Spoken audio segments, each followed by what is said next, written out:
আসসালামু আলাইকুম, সবাইকে স্বাগতম আজকের স্পোর্টস আড্ডায়। আমরা আজকে আলোচনা করব বাংলাদেশ ভার্সেস ইন্ডিয়ার সেকেন্ড টেস্ট নিয়ে।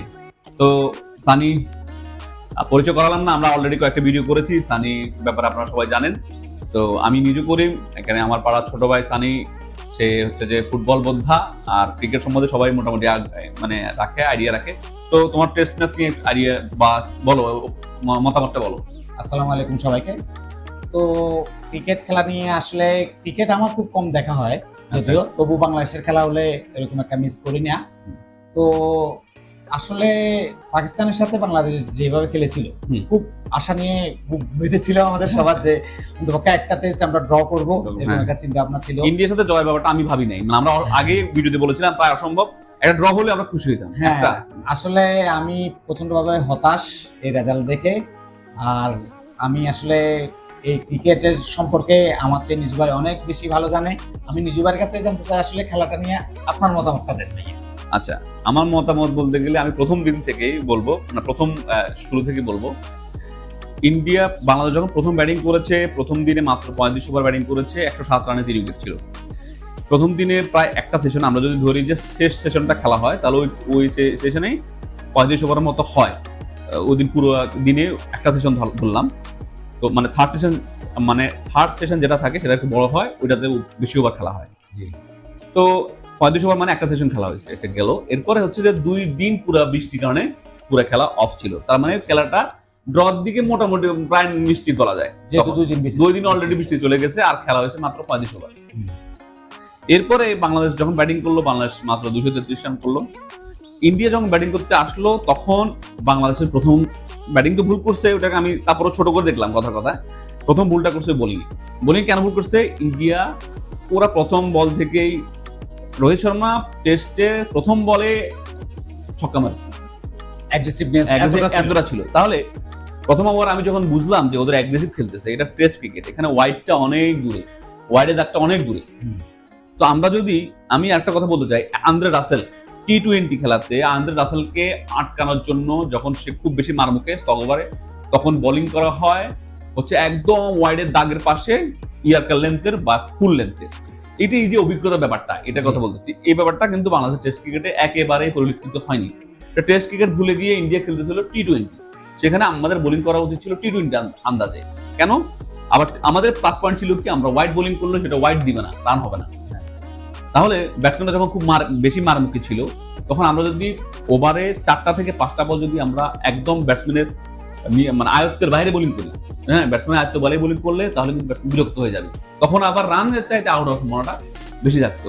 তো তাদেরকে আমরা এত দ্রুত রান করতে দিয়েছি, 7 ওভার 5 বলে সম্ভবত 70-80 রান হয়ে গেছে, এরকম টি-20। হ্যাঁ, তো তাহলে আমাদের প্রথম ভুলটা হচ্ছে আমরা ওখানে মেজারমেন্ট করতে পারিনি, অ্যাসেসমেন্ট করতে পারি নাই যে আমরা কিভাবে, ওরা ইন্ডিয়া কিভাবে নামছে, আমরা ওটাকে কিভাবে কাউন্টার করবো। আর গেল, ওরা 289 রান করছে, ওরা রান কম বেশি করতে পারে নাই, 290 করছে।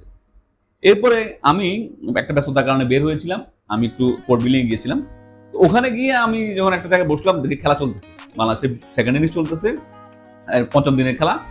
চতুর্থ দিনে তো 2 উইকেট চলে গেল, পঞ্চম দিনের খেলা।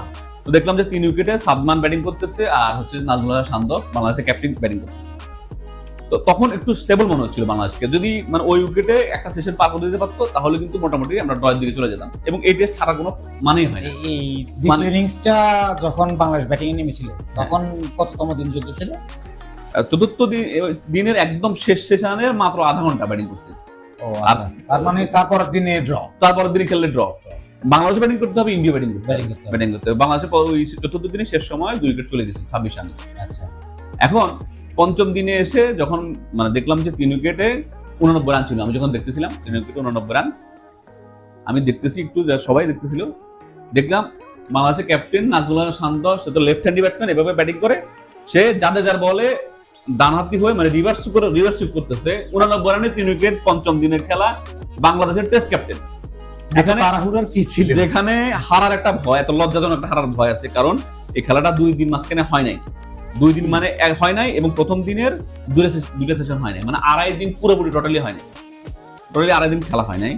সেখানে পঞ্চম দিনের খেলায় হারার একটা চান্স আছে, ওই চান্সটাকে আরো বাড়ানোর জন্য আমাদের দলের ক্যাপ্টেন নাজমুল হাসান শান্ত কিভাবে খেলতে পারে, কিভাবে আসলে মানে আমরা সবাই ওরে টেস্ট ব্যাটসম্যান বলে থাকি, আমরা সবাই ভাবি যে ওর টেস্ট ব্যাটসম্যান, মানে ওর মানে টেম্পার যেটা বলে, মানে ওর খেলার ধরন হচ্ছে টেস্টে, সে খেলার ধরনের সে রবীন্দ্র জাদেজাকে রিভার্স সুইপ করতে গেছে, বোল্ড আউট হয়ে গেছে। ওইটা দেখার পরে আমার আর দেখারও মুড করে নাই, আমিও দেখিও নাই, আমি তো মোটামুটি তখন নিশ্চিত যে হারবে। তো যা ঘটার তাই ঘটেছে। তো এটা নিয়ে আসলে কি বলবো, সেকেন্ড ইনিংসে বাংলাদেশের টোটাল কত ছিল? সেকেন্ড ইনিংসে বাংলাদেশ টোটাল করেছে মাত্র 146 রান। তো ইন্ডিয়া এটা মাত্র 3 উইকেটে এটা নিয়ে নিয়েছে 98 রান এবং অল্প ওভারে নিয়ে নিয়েছে। তো একটা খেলা, তাও আবার মানে যদি ভাবতাম যে পঞ্চম দিনের একদম শেষের দিকে, তাও না, তাও আরো অনেক ওভার বাকি ছিল। তো বলা যায় এটা পুরোপুরি 2 দিনই খেলাটা, যদি আমরা পুরো ওভার হিসেব করি তাহলে দেখা যাবে প্রায় 2 দিনে খেলাটা শেষ হয়ে গেছে। 90 ওভার করে 180 ওভার প্লাস মাইনাস হবে। তো 180 ওভারের ভিতরে যদি একটা দল টেস্টে হেরে যায়, তো আমি একটা মানে ভয় পাইছিলাম প্রথম টেস্টে, যেটা হচ্ছে বাংলাদেশ প্রথম ইনিংসে বাংলাদেশ ফলো-অনে পড়ছিল। ইন্ডিয়া কিন্তু বাংলাদেশকে ফলো-অনে ব্যাটিং করতে দেয় নাই। তখন ফলো-অনে ব্যাটিং করতে আমার মনের ভিতরে, আমার হয়তো অনেকে খেয়াল করবে না, আমি মনের ভিতরে খেয়াল করতেছিলাম যে যদি বাংলাদেশকে আবার ব্যাটিং করতে দেয় ইন্ডিয়া, হতে পারে 2 দিন বা 1.5 দিনে খেলা শেষে যাবে। তো যাই হোক, ইন্ডিয়াকে এক প্রকার বাংলাদেশে উপকারী করছে যে সেখানে বাংলাদেশকে ব্যাটিং ইনিংস পরাজয় হইতে হয় নাই, প্লাস 2 দিন বা 2.5 দিনে শেষ হইতে হয় নাই। আমরা আবার 2.5 দিনে ইংল্যান্ডকে একটা ম্যাচ হারাইছিলাম মিরপুরে। সে সময় সম্ভবত মেহেদী হাসান মিরাজের প্রথম ম্যাচ ছিল, 5-6 উইকেট 7 উইকেটের ছিল।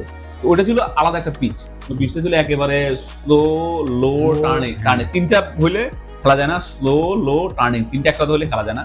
তো ওরকম পিচে যে কোনো দলকে আমরা হারাইতে পারি। ইংল্যান্ডের মতো টিম যারা সব সময় ওদের যে পিচ গুলো আছে, হ্যাঁ, বাউন্সি পিচ, সুইং পিচ ওগুলো খেলে অভ্যস্ত। আর বাংলাদেশের ওই পিচটা তো আর পিচের পর্যায়ে পড়ে না, সত্যি কথা বলতে গেলে, সাধারণভাবে বলতে গেলে পিচের পর্যায়ে পড়ে না। এখন যদি উন্নতি করে থাকে তাহলে তো হলো। তো যাই হোক, এত বেশি হতাশ হয়েছি এবং এটা এত লজ্জার যে ব্যাপারটা, একেবারেই লজ্জাজনক ব্যাপার। টেস্টে যেটা মানে এটা তো ড্র হবে চোখ বন্ধ করে, কি যে কেউ বলে দিতে পারে ড্র হবে, চোখ বন্ধ করে বলে দিতে পারে। এখানে যদি প্লাস পয়েন্ট ছিল বাংলাদেশের, কেন, ইন্ডিয়া যখন মারমুখে হিসেবে খেলতে নেমেছে তখন ওদের উইকেট যাওয়ার চান্সটা অনেক বেশি ছিল। ওইটা যদি আমরা কাজে লাগাতে পারতাম, বরং ড্র তো হতো, আমাদের চান্স থাকতো আমরা জিতবো কিনা। মানে কেন বলতেছি, আমরা তো জিততাম না, কারণ ইন্ডিয়াকে 2 বার অল আউট করার মতো ওই সময় হয়তো আমরা পাইতাম না, কিন্তু ইন্ডিয়াকে একটা চাপ রাখতে পারতাম যে ইন্ডিয়া ভয় থাকতো যে আমরা টেস্ট ড্রয়ের জন্য খেলবো লাস্ট ইনিংসে। সেখানে আমরা হার বাঁচানো লড়াই করছি, ভুল শর্ট সিলেকশন। টেস্টের মতো ক্রিকেটে এরকম শর্ট সিলেকশন আমি আমার জীবনে দেখি নাই। একবার দেখছি লিটন দাসকে একটা গত কয়েকটা সিরিজ আগে, আরেকবার দেখলাম শান্তকে। তো আসলে আমার একটা মানে চিন্তাধারা হয় কি, নাজমুল হাসান শান্তর মতো ক্রিকেটার 3টে ফরম্যাটের ক্যাপ্টেন, এটা আমার সাধারণ ক্রিকেটার মানে ক্রিকেটের জ্ঞান হিসেবে বলতেছি, 3টে ফরম্যাটের ক্যাপ্টেন তাকে আসলে কতটা মানায়, এটা একটা প্রশ্ন রেখে গেলাম। তো আজকে খেলা সম্পর্কে আমার এই বক্তব্যই ছিল। তো সানি, তুমি যদি কিছু অ্যাড করতে চাও করতে পারো। আসলে আমরা যতই ফুটবল দেখি না কেন, এখন আন্তর্জাতিকভাবে আমাদের দেশকে রিপ্রেজেন্ট করে ক্রিকেট। হ্যাঁ, অবশ্য ক্রিকেট। আর কদিন আগে আমরা পাকিস্তানকে যেভাবে হারাই এসেছি ওদের মাঠে, আমরা নিজেরাও আসলে খুব আশা করেছিলাম। আসলে এটা হচ্ছে মানে কি বলবো, এটা হচ্ছে পার্ট অফ লাইফ। এই খেলার এটা হচ্ছে পার্ট অফ গেম বলা যায়, গেমের অংশ। তো যা হয়েছে, আমরা এখনো আশা ছাড়তে নারাজ। ইনশাল্লাহ আশা করতেছি বাংলাদেশ ভবিষ্যতে তাদের এই ভুলগুলো শুধরিয়ে সঠিক ভাবে খেলবে, আমাদেরকেও কি বলে গর্বিত করবে, আমাদেরকে আশা রাখবে। আর একটা ব্যাপার, যেহেতু টি-20 সিরিজ শুরু হচ্ছে, তো আশা করি টেস্টের দুঃখটা টি-20 সিরিজ দিয়ে একটু হলেও মুছে দিতে পারবে। তো ধন্যবাদ সবাইকে, ভালো থাকবেন, আসসালামু আলাইকুম, দেখা হবে আবার পরবর্তী কোনো ভিডিওতে। আসসালামু আলাইকুম।